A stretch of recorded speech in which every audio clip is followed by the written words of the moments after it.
Long before analytics reshaped the game and highlight reels captured every move, there was Bun Cook, a visionary left-winger whose ideas outpaced his era and whose story deserves far more spotlight than history has granted. Born Frederick Joseph Cook in 1903 in Kingston, Ontario, Bun emerged from humble Canadian roots to become one of the most quietly influential figures in professional hockey. As one-third of the legendary Bread line, alongside his brother Bill Cook and Frank Boucher, Bun transformed offensive strategy with groundbreaking innovations like the drop pass and early forms of the slap shot, moves now standard in modern play. But Bun was more than a playmaker. He was a trailblazer who blended farm boy toughness with urban flair, lifting the New York Rangers to 2 Stanley Cups and racking up over 300 NHL points before arthritis forced a premature end to his playing days. Yet, his second act was just as powerful. As a coach in the AHL, he set a still-unmatched record with 7 Calder Cup championships, mentoring generations of players with a mix of fiery discipline and tactical brilliance. His coaching career spanned over 2 decades, quietly shaping the DNA of North American hockey far from NHL headlines. This episode dives into Bun Cook's full legacy, from his humble beginnings and NHL triumphs to his overlooked coaching dynasty and enduring cultural influence. It's a story of creativity born from adversity, of brotherhood that built dynasties, and of a man whose ideas redefined the game even if the spotlight often missed him. Frederick Joseph Cook, known to the world as Bun Cook, was born on September 18, 1903, in the historic city of Kingston, Ontario, Canada. This bustling port town on the shores of Lake Ontario was a place where the echoes of the recent Great War still lingered, and communities sought solace in simple pleasures like family gatherings and winter sports. Hockey, in particular, was more than a pastime. It was woven into the fabric of Canadian life, especially in the harsh winters, where frozen ponds and rivers became natural arenas for dreams to take shape. Bun grew up in a large, lively family, the second of 3 hockey-playing brothers. His older brother, William Osser Xavier Cook, better known as Bill, was 8 years his senior, a steady influence who would become his lifelong teammate and confidant. The youngest, Alexander, nicknamed Bud, completed the trio, though he would carve out a more modest career in the sport. Their parents, William Cook, 1866 to 1922, and Edith Lally Cook, 1866 to 1936, raised a brood that included other siblings: C. Leo, Dora Eveline, who married into the Petrie family, Arthur Francis, Marguerite, and Norman. Life in the Cook household was one of hard work and resilience. The family scraped by in a working-class environment where factory jobs and manual labor were the norm. Yet, amid the daily grind, the ice provided an escape. Bun laced up his first skates as a boy, playing for St. Mary's School in Kingston, where his quick feet and instinctive play quickly set him apart from his peers.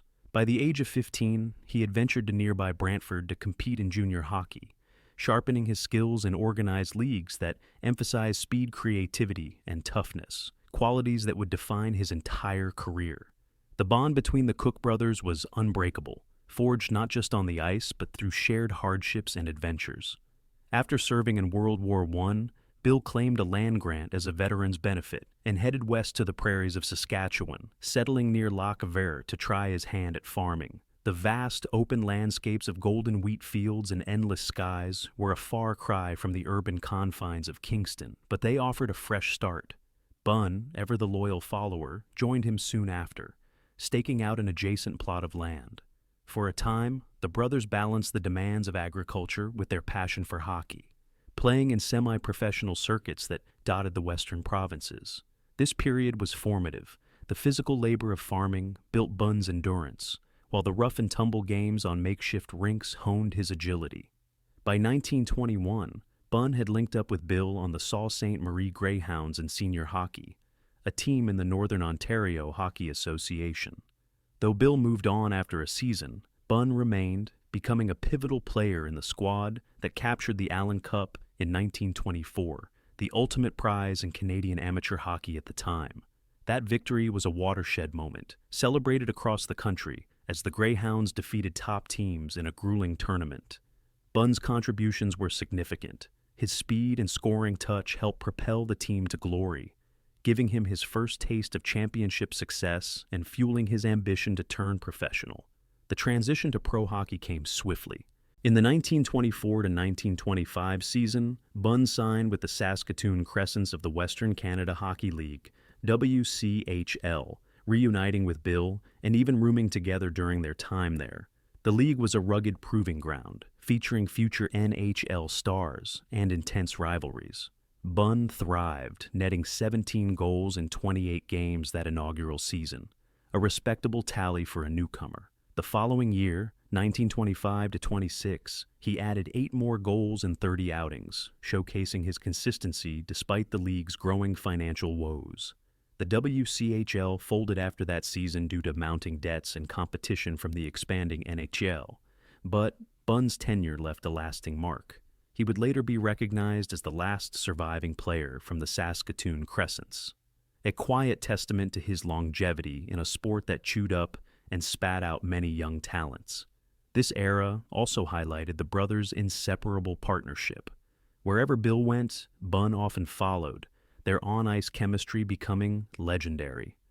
Opportunity in the NHL arrived in 1926 amid league expansion. The Montreal Maroons had designs on signing both Cook brothers for the 1926 to 27 season, recognizing their potential as a dynamic duo. However, Conn Smythe, the ambitious manager assembling the fledgling New York Rangers franchise, outmaneuvered them. Traveling to Winnipeg, Smythe secured the brothers for a combined $12,000, a princely sum at the time. Bun, ever the strategist, convinced Smythe to also sign Frank Boucher, a fellow WCHL veteran known for his playmaking prowess. Thus, the iconic breadline was formed, Bill on right wing, Bun on left, and Boucher at center. This trio would dominate the NHL for 9 seasons, blending power, precision, and innovation in a way that revolutionized offensive play. Bun's NHL debut on November 16, 1926, was nothing short of magical. In the Rangers' inaugural game, he assisted on Bill's goal, the franchise's first ever, in a 1-0 victory over the Montreal Maroons. That season, a New York journalist christened him Bun after observing his blistering speed, likening him to being quick as a bunny. Though Bun's wife would later attribute the nickname to Bill, teasing him about his prominent nose as a child, it stuck, becoming synonymous with his elusive style on the ice. The Rangers ascended rapidly under the breadline's influence. In the 1927 and 1928 season, Bun led the team in assists with 14, amassing 28 points overall as the Rangers finished second in the American Division. They charged through the playoffs, defeating the Pittsburgh Pirates and Boston Bruins to reach the Stanley Cup final against the Maroons. The breadline accounted for every Rangers goal in the series, but Game 2 became the stuff of legend. When goalie Lorne Chabot suffered an eye injury and with no substitute available, Coach Lester Patrick, a 44-year-old executive with no recent playing experience, donned the pads himself. Patrick's improbable shutout performance in overtime, combined with the line's heroics, led to a 2-1 win. The Rangers clinched the series 3-2, hoisting the cup in just their second year of existence. For Bun, it was electric, an underdog triumph that solidified the brothers' place in hockey lore and bonded the team like family. The victory parade through New York was a whirlwind. Bun, the quick-witted farm boy from Ontario, found himself rubbing shoulders with baseball icons like Babe Ruth and Lou Gehrig at Madison Square Garden, where his reckless hustle and flair drew roaring crowds. Bun's peak years followed, marked by statistical excellence and all-star recognition. The 1929-30 season was his finest, 24 goals and 43 points in 44 games, placing him 10th league-wide in scoring. Though the Rangers fell in the 1929 Cup final to the Bruins, Bun's form earned him second-team All-Star honors as left wing in 1931, with 35 points. The breadline style was revolutionary, characterized by intricate passing that Hall of Famer Frank Selke compared to lacrosse as played by the great Indian teams, with each player seamlessly flowing into open spaces to confound defenses. Ed Sullivan, then a sports writer for the New York Graphic, captured Bun's essence in a glowing tribute. When Bun Cook is hot, he is one of the most amazing players in hockey. At such moments, he attempts plays that stagger the imagination. At his peak, there is no player so enjoyable to watch. This praise underscored Bun's creativity. He wasn't just a scorer, but a visionary on skates. His Madison Square Garden performances turning him into a celebrity in the Roaring '20s sports scene. Innovation was Bun's hallmark, flowing from him as naturally as his strides across the ice. He pioneered the drop pass, a tactic born from a vivid dream. I had a dream about the drop pass one night, and at our next practice, I told Frank and Bill about it. They thought I was crazy, but they decided to humor me. By gosh, it worked. I'd cross over from left wing to center as I moved in on the defense. I'd fake a shot and leave the puck behind and skate away from it, with Frank or Bill picking it up. We got a lot of goals off the crisscross and drop pass. This deceptive maneuver shifted hockey from brute force dump and chase to a more fluid, creative game, baffling opponents and inspiring future generations. Similarly, Bun helped introduce an early version of the slap shot, winding up for powerful, elevated blasts that predecessors rarely attempted. While later stars like Bernie Boom Boom Geoffrion would popularize the booming slap in the 1950s, Bun's contributions laid the groundwork, earning him recognition as one of the game's early innovators. These tweaks not only boosted the breadline's output, but also influenced the evolution of professional hockey, emphasizing skill over sheer physicality. The 1933 Stanley Cup run stands as another pinnacle. Bun tallied 22 goals that regular season, 4th in the NHL, and 37 points overall, 7th league-wide. The Rangers dominated the playoffs, reaching the final against the Toronto Maple Leafs. Game 4 was a nail-biter, extending into overtime. Bun had 2 golden opportunities, a breakaway thwarted at the end of regulation, and a near-miss pass to Bill early in extra time. Finally, Bill buried the winner for a 1-0 victory, securing the Rangers' second cup. Bun later called it the thrill of his life, the brothers' synergy reaching its zenith amid the deafening roar of the crowd. The celebration was intense. Teammates hoisted the cup in Toronto's Maple Leaf Gardens, a moment of pure elation that masked the physical toll the sport was taking. But the human body has its limits, and Bun's began to falter. In the 1935-36 season, severe arthritis sidelined him for most of the year, a debilitating condition that caused excruciating pain and stiffness in his joints. Deemed unlikely to recover fully, the Rangers sold him to the Boston Bruins, shattering the breadline after 9 unforgettable seasons. The trade was poignant. Bun had been the line's spark, and his departure marked the end of an era. In Boston for 1936-37, he appeared in 40 games, scraping together 9 points while battling not just arthritis, but also a mysterious throat ailment that sapped his energy and rarely made headlines. Retirement came at age 33, after 473 NHL games, 158 goals, 144 assists, and 302 points, plus 15 playoff goals in 54 postseason contests. His total professional stats, including WCHL time, reached 531 games, 183 goals, and 335 points. Though overshadowed by Bill and Boucher, Bun's impact was profound, his speed and ingenuity leaving an indelible mark. Coaching beckoned immediately after retirement, offering a new chapter. In 1937, Bun took the helm of the Providence Reds in the International American Hockey League, IAHL, soon renamed AHL. His debut season, 1937-38, was a triumph, a 25-16-7 record, topping the Eastern Division, and a Calder Cup championship after dispatching the Syracuse Stars. Bun's coaching style blended his innovative mind with a fiery temperament, earning him the moniker Hot Cross Bun from the press for his passionate outbursts. He was named an AHL All-Star coach 4 straight times, from 1938-39 onward, guiding the Reds to another Calder Cup in 1940 and 3 division titles over 6 seasons. Occasionally, he laced up as a player coach, appearing in 37 games and scoring his final professional goal, a game winner against the New Haven Eagles on December the 17th, 1942.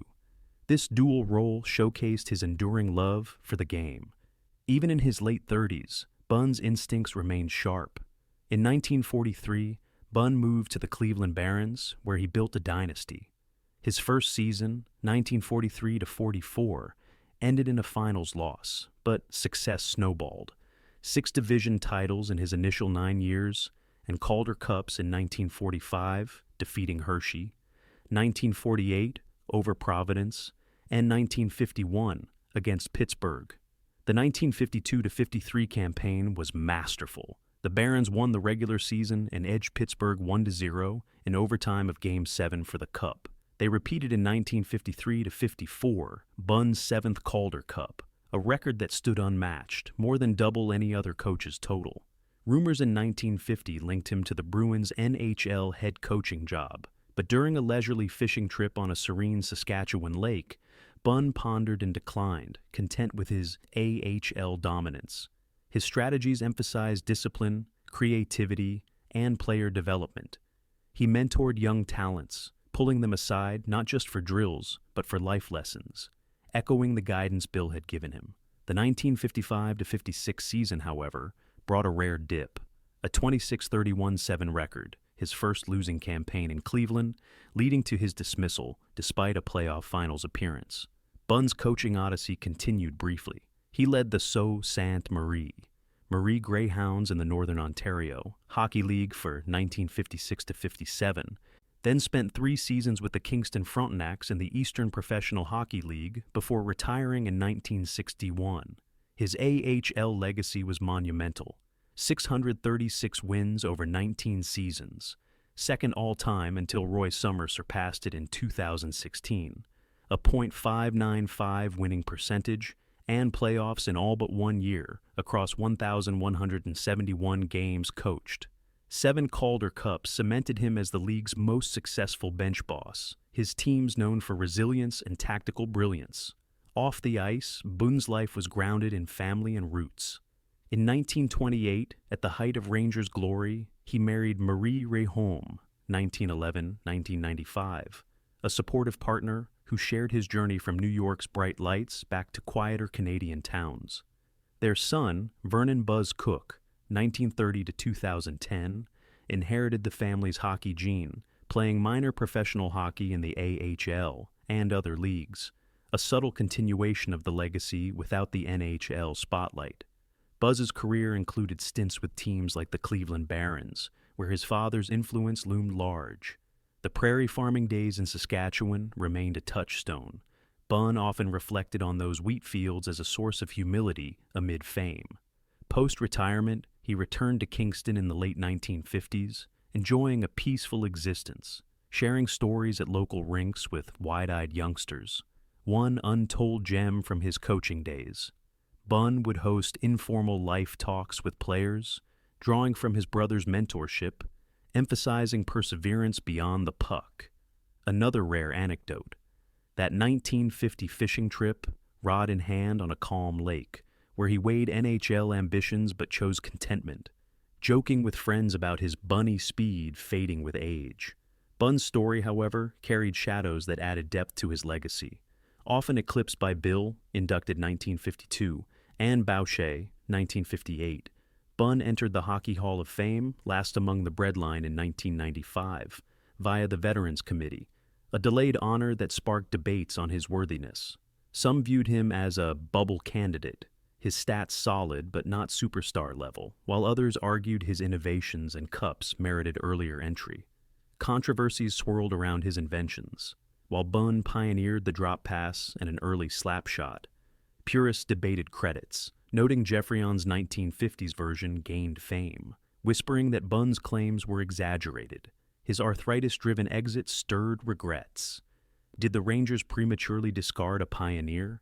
And his throat ailment, scarcely mentioned in archives, hinted at private battles, a silent suffering that humanized the legend, reminding us that even icons face unseen pains. These complexities only enrich Bun's narrative.